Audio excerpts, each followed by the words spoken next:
السلام علیکم. په دې هیله چې ټول روغ جوړ او صحت جامع پښتانه ګرانو حاضرینو، یعنې کله مو فکر کړی چې هغه مړۍ ډوډۍ چې موږ یې خورو څنګه د انرژۍ په ځواک بدلېږي او زموږ بدن ته ژورې انرژۍ یا ژوند بښي.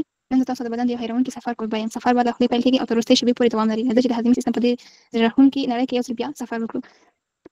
زموږ موضوع چې ده digestive system، د هاضمې سیستم دی. presentation about digestive system. راځو اول دا تشریح کوو چې هاضمې سیستم څه ډول سیستم دی او څنګه کار کوي. اول د هاضمې سیستم تعریف. التهاضمي سیستم د بدن یو مهم حیاتي سیستم دی چې د خوړو تجزیه یعنې میده کول، ماتول، جذبوي او فاضله مواد ویستل تنظیموي. یعنې کله چې موږ خواړه وخورو، هاضمي سیستم یې په کوچنیو او ساده مالیکولونو باندې بدلوي، لکه ګلوکوز، امینو اسیدونه، ویټامینونه او دا مواد به د وینې له لارې ټول بدن ته لیږدول کېږي چې د انرژۍ وده او د بدن د ساتنې لپاره وکارول شوي. او هغه مواد چې بدن ته ګټه نه لري د فاضله موادو په بڼه باندې هغه د بدن څخه بهر کېږي. بل د مین فنکشن یعنې خوراکي مواد چې د مین فنکشن چې د هاضمي سیستم خوراکي مواد اتقا اوله صفحه نه اوله صفحه ته لاړ شه.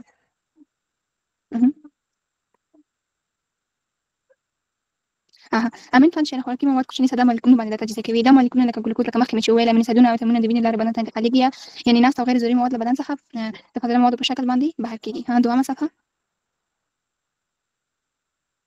هاضمي سیستم له څو برخو څخه جوړ شوی دی. هاضمي سیستم له دوه اصلي برخو څخه جوړ شوی دی. عموما کې اول چې د هاضمي لارې دي، دوهم چې د اول هاضمي لارې تشریح کوو چې دې کې د هغه غړي دي چې په خوراکي مواد پکې تیریږي، یعنې په دې کې چې د خوراکي مواد تیریږي او د هضم بهیر پکې ترسره کېږي. په دې کې شامل چې د ماوث ته ستونی دی، مرۍ غذایي نل چې د اسوفاګس، معده سټامک ده، وړې کولمې د سمال انټسټین، لارج انټسټین دي، انس مقعد دی.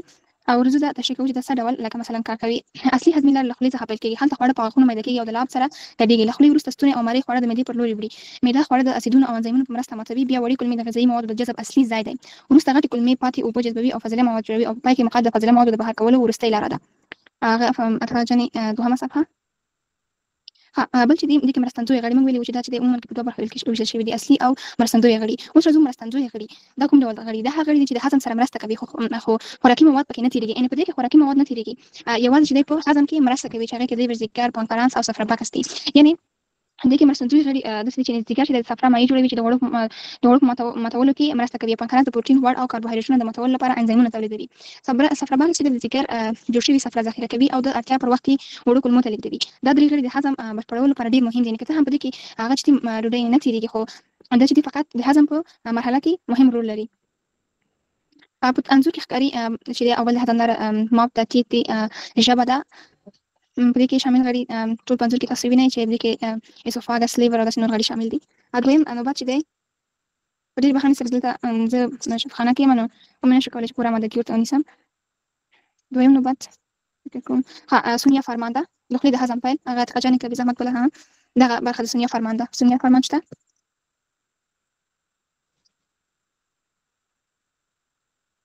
بله سلام جان. السلام استاد، تاسو ته ټول همزولیان. زما د سیمینار موضوع چې د خولې د هضم پیل دی، ژول یا چونک. خوراک د غاښونو په وسیله ټوټه کېږي. دا عمل د خوړو سطحه زیاتوي او خواړه د هضم لپاره چمتو کوي. دوهم چې د لاړې یا سلوا ده، د خولې لاړې د لاړو غدې تولیدوي او خواړه لندوي. په لاړو کې د امیلایز انزایم شتون لري چې نشاسته یا سټارچ تجزیه پیلوي. زما موضوع همدومره وه. مننه.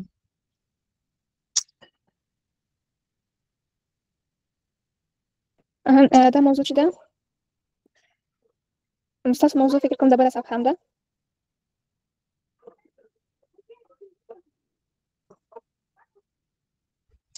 سلما جانې ماته مو وویل او ستاسو موضوع هم دغه د اخر پورې بولس یا پرې تیریدنه دا هم تشریح کوي. السلام علیکم. بولس هغه نرم او کل شکل خوراک یا وبخښئ سلما جانې لږ وخت راکړئ. سمه ده.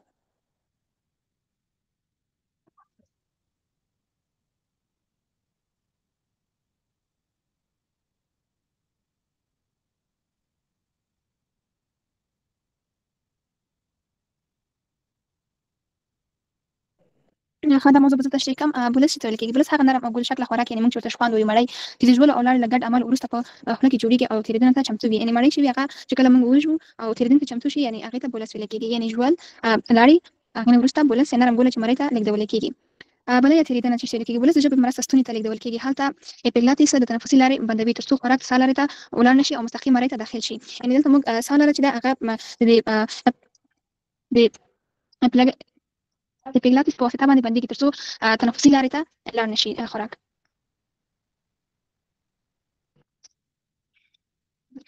دویم موضوع چې د پروانه صفای وه هلته تاسو په عکس کې وینئ چې ولس ډول جوړ شوی دی.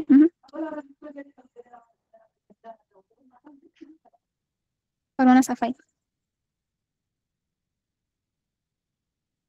صفای شته. فکر کوم هغه په سیمینار کې حاضر نه ده، نو اعتقاد وحید بې زحمته دا موضوع تشریح کړي.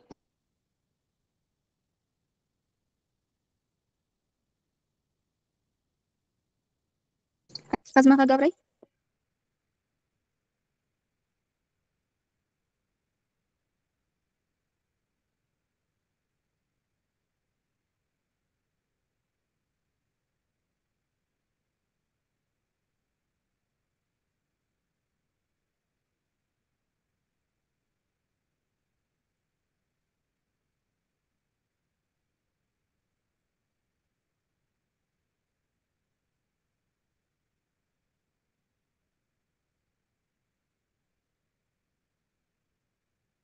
استاد ما غږ اورئ؟ السلام علیکم. په دې هیله چې ټول به ښه او روغ او جوړ اوسئ. زموږ سیمینار فکر کوم دویم ځل لپاره بیا هم ډېر بېخونده شولو. زه دا وایم چې د چا چې موضوع ده هماغه دې تشریح کړي، چې نه تشریح کړي استاد دې نمرې نه ورکوي او هغه پیج چې ده بیا کراس شي بل ته دې لاړ شي. څوک چې خپل موضوع نه تشریح کوي هغه دې نمرې نه اخلي، د نمرې حق هغه سلاید هم موږ ته سمه ده. هغه سلاید نه به بیخي تېر شو. سمه ده. ورپسې چې د چا موضوع ده خپله یې وایي.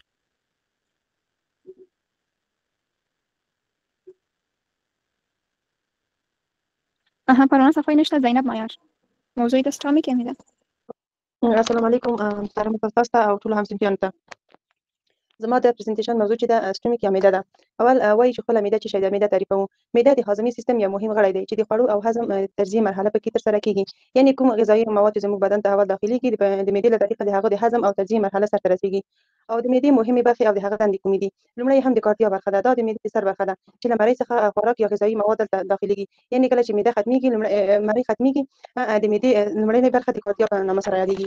او دویمې هم د پندوس برخه ده چې دا د معدې بیرونۍ برخه ده چې هوا او اکسیجن پکې ساتل کیږي. دریم هم بدن یا باډي ده چې تر ټولو لویه برخه ده چې دلته د خوړو اسید او انزایمونه سره ګډ کیږي. او بل سلاید څلورم هم انترام دی چې دلته خواړه نور هم میده کیږي او وړې کولمو ته د لیږدولو لپاره آماده کیږي. پنځم هم د پایلوریس برخه ده چې دا وروستۍ برخه ده چې دلته د خوراک او بدن کنټرول کیږي.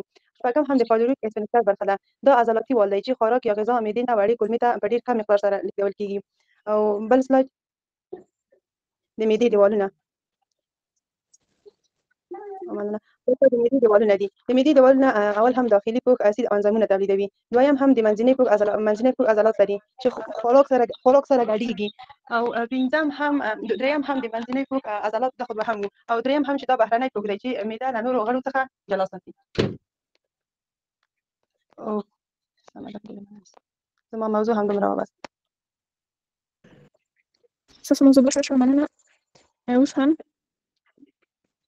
د فکر کوم فرشته فرشته رحماني.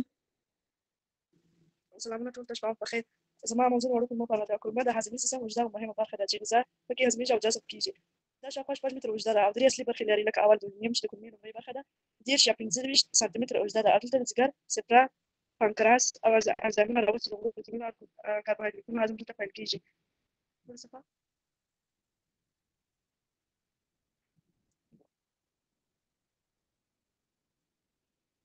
دوهم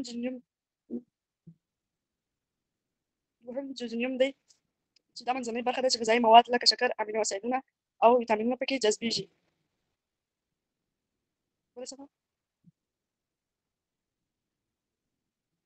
او درهم یې الیوم دی چې دا وروستۍ برخه ده. دلته پاتې مواد جذبېږي په ځانګړي ډول ویټامین B12 او صفرايي مالګه. وړو کولمه ځانګړي پوښونه لري لکه ویلای او مایکروویلای. د جذب سطحه ډېروي او جذب شوي مواد د وینې له لارې ټول بدن ته انتقال کوي. او دا د معدې او کولمو تصویر دی چې د هاضمي سیستم یوه مهمه برخه ده. لومړی معده ده. دا هغه برخه ده چې غذا له خولې وروسته راځي او دلته لومړنی هضم دی چې پیلېږي. وروسته غذا وړو کولمو ته لېږدول کېږي. زما موضوع ده.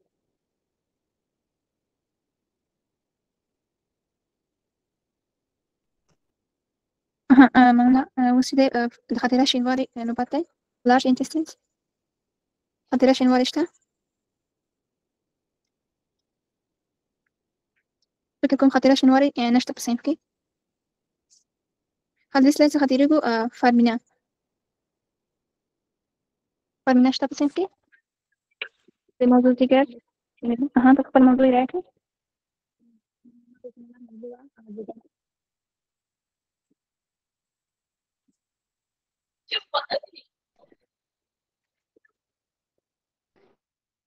أتقاط تاسو موضوع سلاید حالت کو په دې بهانه سره ذکر یا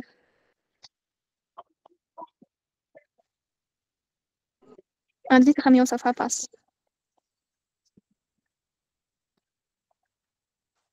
وظیفه من خپل موضوع رأيك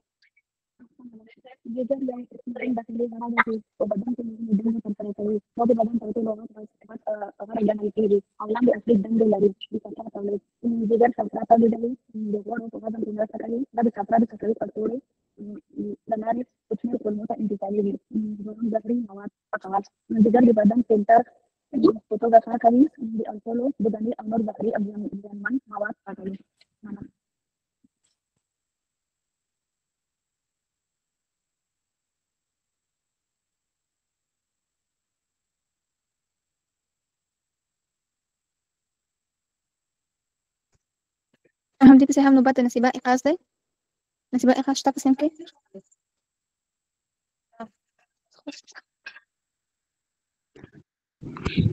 بله هو زه موجوده یم أتقى جاني ته د بل صفحه راوړه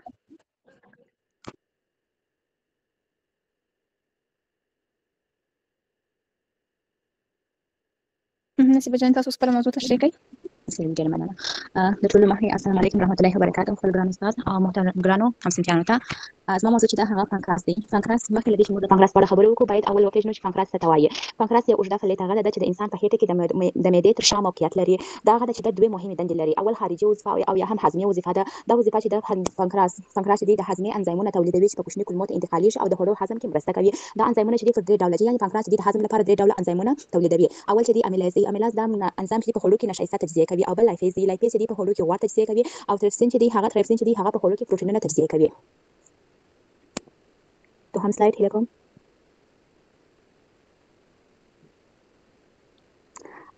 عتیقه جانې سلاید واړوئ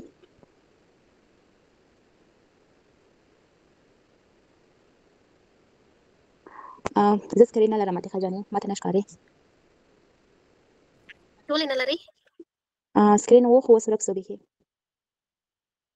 اوس راغلی او بل چې د پانکراس موږ مخکې ویل چې یوه وظیفه چې یوه هضمي وظیفه وه هغه خارجي وظیفه یوه او بله داخلي وظیفه سرته رسوي چې داخلي وظیفه یې د هورمونونو تولید دی پانکراس چې دی هغه دوه ډوله د شکرې د په وینه کې د شکرې د تنظیم لپاره دوه ډوله هورمونونه تولیدوي یو چې دی د انسولین هورمون دی دا هورمون چې دی د بیټا حجرو لخوا تولیدېږي کله چې په وینه کې د شکر اندازه زیاته سي نو دا حجرې چې دی د انسولین په نوم یو هورمون ازادوي چې دا هورمون د وینې څخه شکر حجرو ته لیږدوي او په وینه کې د شکر اندازه چې ده هغه کموي دوهم چې دی ګلوکاګون هورمون دی دا هورمون کله چې په وینه کې د شکرې اندازه کمه سي نو د الفا حجرو له خوا څخه دا هورمون چې دی تولیدېږي دا هورمون ځیګر ته سیګنال ورکوي چې هغه ذخیره شوی قند چې کوم په ځیګر کې دی هغه ازادوي او دا قند چې دی وینې ته داخلېږي او په وینه کې بیرته د قند اندازه چې ده هغه پوره کېږي دا قوم رو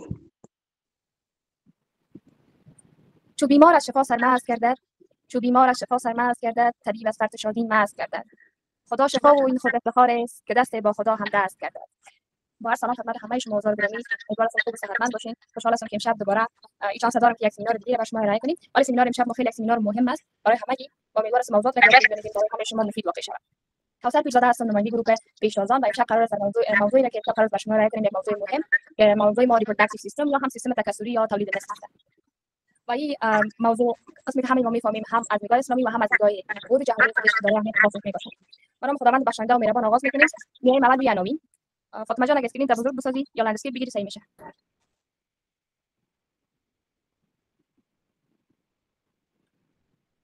خب عناوین که امشب قرار است برای شما ارائه کنیم اولش مقدمه کوتاهی داشته باشیم به خاطر اینکه شما موضوعاتی که ما امشب ارائه میکنیم رو به گونه کامل درک کنین که قرار است روی موضوعات بحث کنیم بعد از اون میایم روی سیستم تولید مثل در خانم ها سیستم تولید مثل در مردها هورمون ها فیزیولوژی تولید مثل در خانم ها و مردها تنظیم هورمونی یا اندوکراین رگولیشن امراض و اختلالات شایع در سیستم تولید مثل وسایل تشخیصی مهم در این سیستم دیدگاه اخلاقی و اسلامی و بعد از اون هم البته اینجا جایگزین نشده فقط یک اختصارات یا مخففاتی به شما داده شده اونها رو نامهای مکملشان رو میگیم و نتیجه گیری داشته باشیم در مقدمه هم باید بر شما بگویم که سیستم تولید مثل یا ریپروداکتیو سیستم که مخفف آرس هم نشان داده میشه، مجموعه از ساختمان‌های تشریحی. وقتی تشریحی میگه موضوع یا هدف ما از این موضوعی است که اناتومیکال استراکچرش میگیم، یعنی کدام ساختارهایی که در اونجا شامل است، کدام اعضایی که در اونجا شامل است، غده‌هایی که هستن، مجراهایی که هستن، همینا. و هورمونی، وقتی هورمون‌ها میگیم خودتون میفهمید هورمون‌های همون حالت یا هورمون‌هایی که در بدن یا در اون نقطه یا در اون سیستم ترشح میشه. و حالت فیزیولوژیک وقتی که میگیم حالت فیزیولوژیک یعنی عملکرد عادی بدن ما هستن.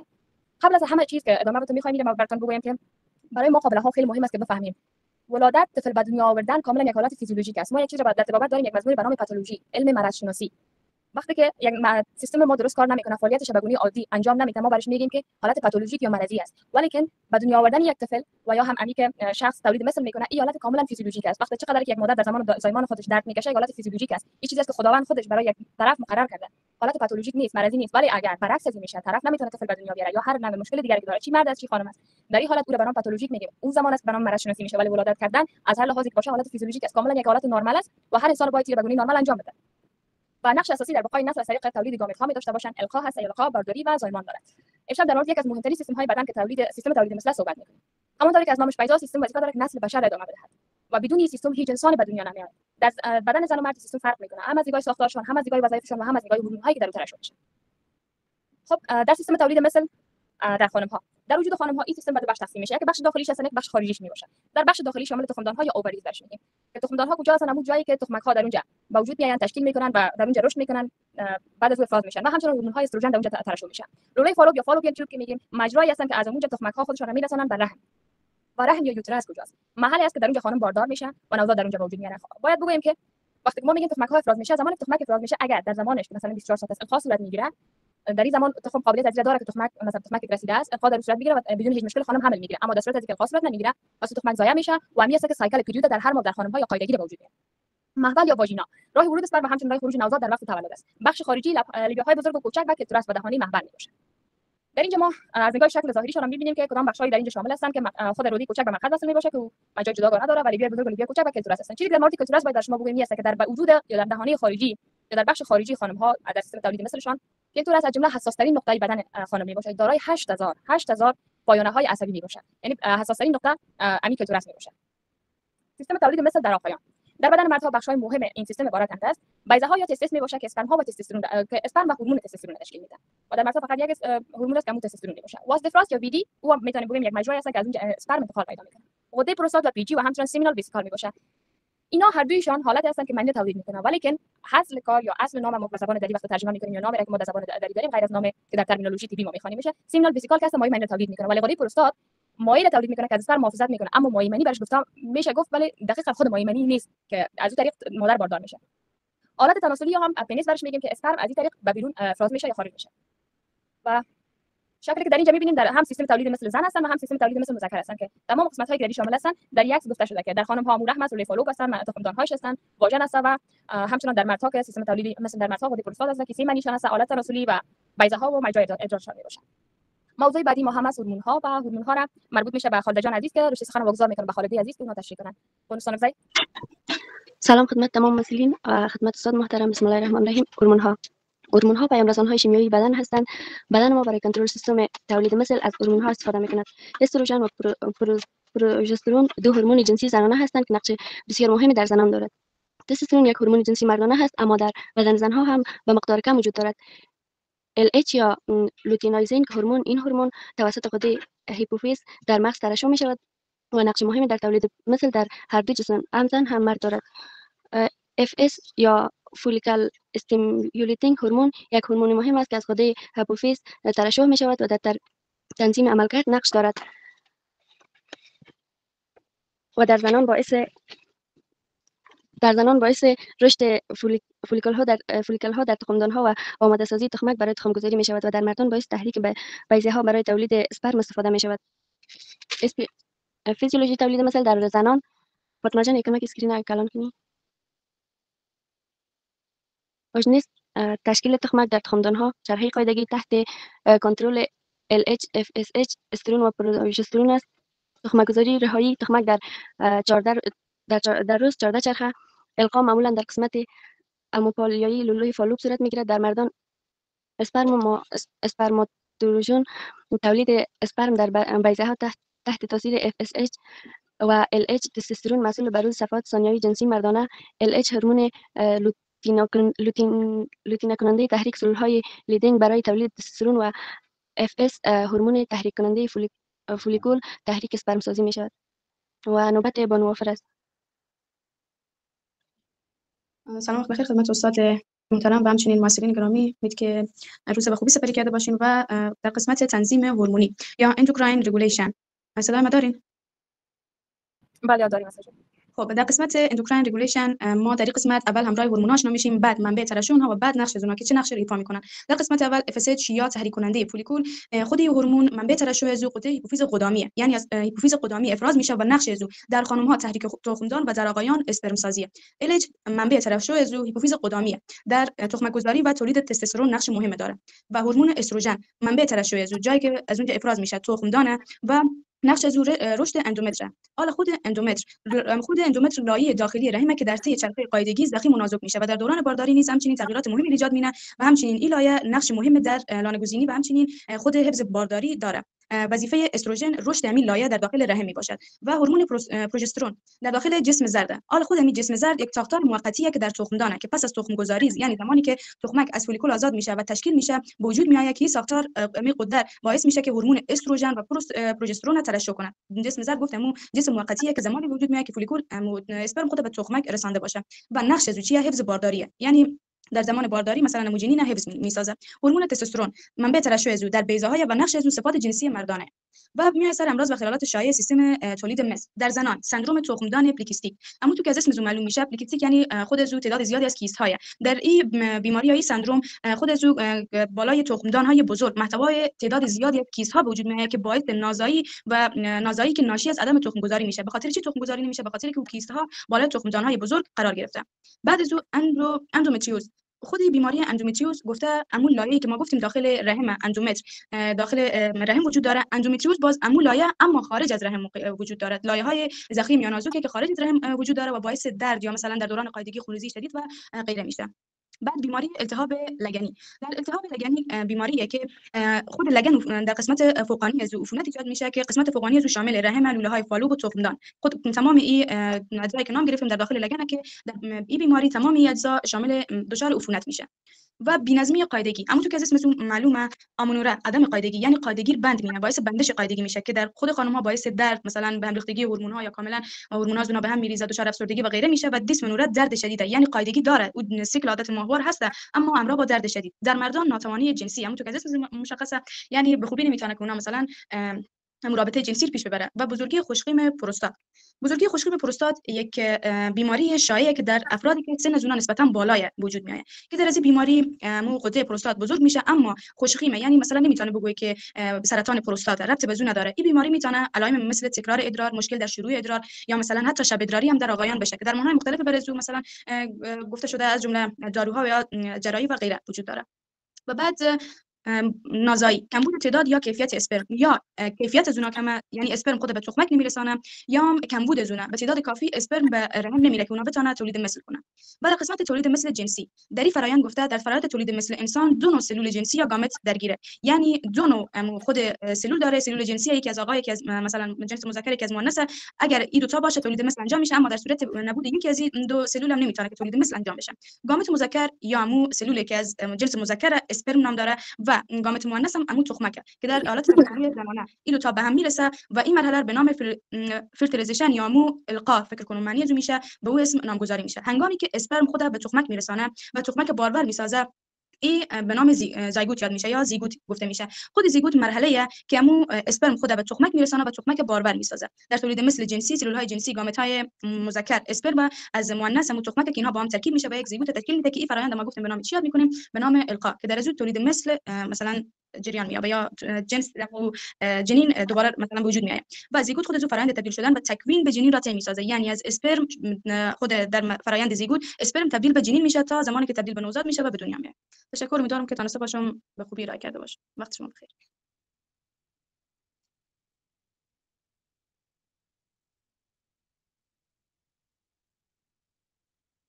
فاطمه جان اگر مایک تان باز کنین نوبت خودتان است.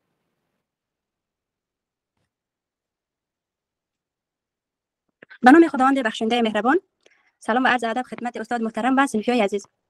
وسایل تشخیصی مهم یکی سونوگرافی است که ما التراساوند برش میگیم و همچنان تحلیل هورمون ها. سونوگرافی که از یک حیثیت و روش تصویربرداری است که با استفاده از امواج صوتی تصویر و اندام های داخلی بدن که مثل رحم میشه، تخمدان میشه، مثانه و غیره نشان میدهد. تحلیل هورمون ها که است که FSH است، LH، TSH است و پرولاکتین.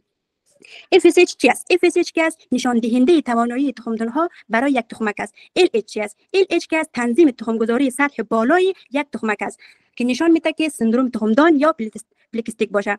TSH در باروری بسیار مهم است، نقش مهم را ایفا میکنه. اگر این زیاد یا کم کار کنه باعث اختلال در قاعدگی خانم ها میشه. پرولاکتین که است اگر بالا باشه میتونه تخمک گذاری را متوقف کنه. تمام از اینا که است در آزمایش خون بررسی میشن، نه در التراساوند. سلاید بعدی میایم لاپاروسکوپی و هیستروسکوپی. لاپاروسکوپی و هیستروسکوپی دو روش برای مشکلات سیستم تولید مثل زنان استفاده میشه، ولی کاربردهای از اونها متفاوت میباشه. لاپاروسکوپی که یک اجرای کم تهاجمی است که با استفاده داخل شکم و لگن تخمدان ها، رحم و لوله های فالوپ میباشه. این چگونه ما میتونیم لاپاروسکوپی را انجام بدیم؟ از طریق گروش کوچک انجام میشه که در پایین ناف یا داخل چی شکم میباشه که یک دوربین نازک وارد بدن میکنه که داخل و همچنان بعد از او داخل شکم پر گاز میکنه تا امی ناحیه ها بهتر دیده شود.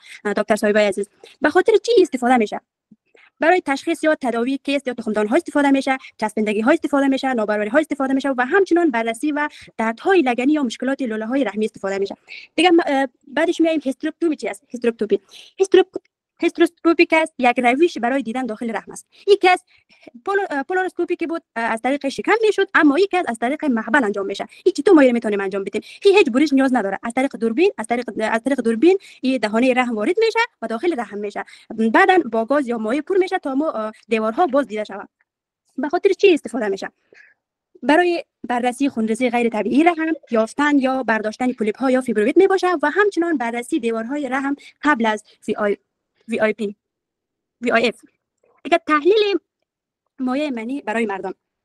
تحلیل مایع منی مردان که از آزمایش بسیار مهمه باشه که قدرت باروی مردان است. هدف از چی است؟ هدف از این آزمایش کیفیت اسپرم ها و کیفیت های مایع منی برای تشخیص یک مردی که چی نمیشه، خلدار نمیشه، خانه میشه. چه چیزها در این آزمایش چه چیزها لازم است؟ یکی حجم مایع است که حجم مایع باید حدود طبیعیش باید از 1.5 تا 5 میلی لیتر باشه. دیگه تعداد اسپرم است که تعداد اسپرم در هر میلی لیتر باید مقدار طبیعی حداقل باید 15 میلیون در هر میلی لیتر باشه. دیگه تحرک اسپرم است. چند درصد اسپرم ها یعنی حرکت میکنه، باید حداقل همین حرکت از امینو 40% باشه، تحرک داشته باشه، حرکت داشته باشه. شکل اسپرم است. شکل اسپرم باید سالم باشه، باید سر و دم طبیعی داشته باشه و همچنان غلظت است. غلظت از که بررسی غلظت مایع منی زیاد بودنش باعث مشکلات میشه. دیگه زمان مایع شدن از باید در کمتر از 60 دقیقه مایع شود. دیگه میایم موضوع بعدی پاراسمیر که است.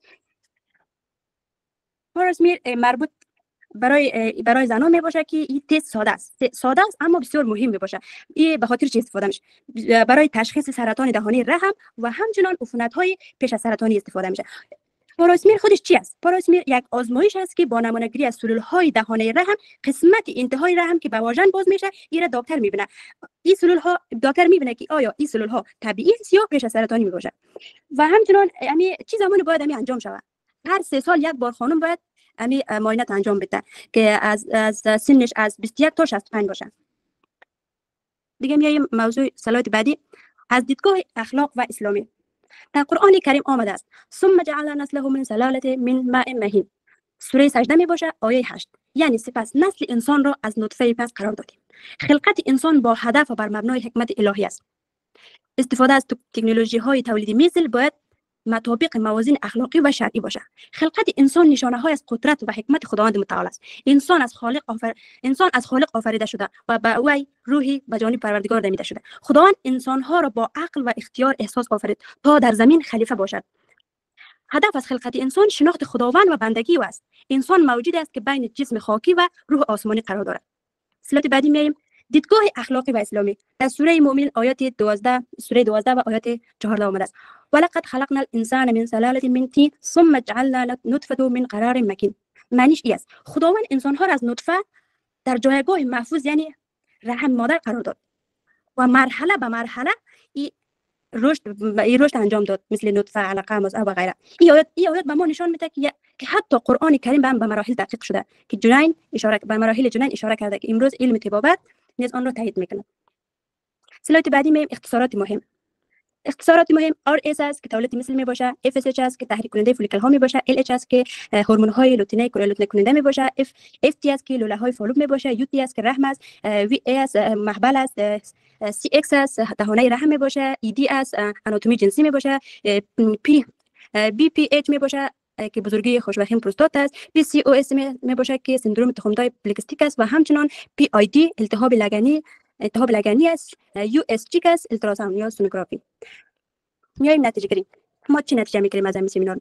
یعنی از این موضوع ما سیستم تولید مثل سیستم تولید مثل که از پیچیده ترین و حیاتی ترین سیستم های بدن یک انسان است که با همکاری و دقیق ساختارهای تشریحی عملکردهای فیزیولوژیک و تنظیمات هورمون بقای نسل بشری تامین میکنه.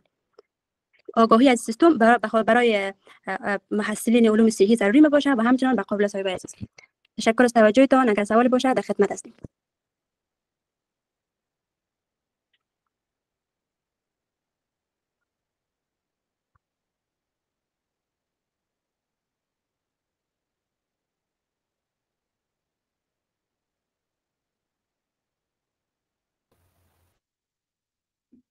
شما هم سمینارتان به طور بسیار عالی از ابعاد مختلف تشریح کردین و موضوع را به بسیار شکل عالی بیان کردین. حتی بهتر از استادان پوهنتون ها پیش رفتین. واقعا سمینارتان عالی بود. تمام 4 گروپی که تا حال سمینار ارائه کردن، سمینار خودتان تقدیم کردن، تمامتان به شکل بسیار عالی در سمینارتان پیش رفتین و بارها گفتیم شما هر کدامتان استعداد فوق العاده دارین و هر کدامتان توانایی یادگیری مضامین مختلف دارید و این سمینارهایتان بیانگر همین موضوع است که شما استعداد، خلاقیت و نوآوری دارین. همیشه در دنیا و آخرت سرفراز باشید.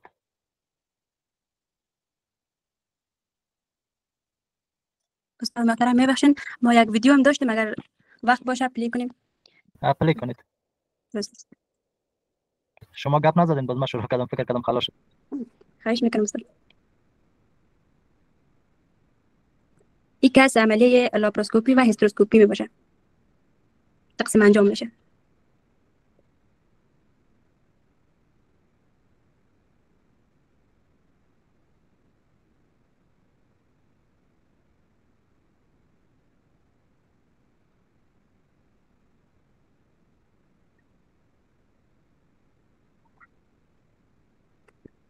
تمام شد ماستر.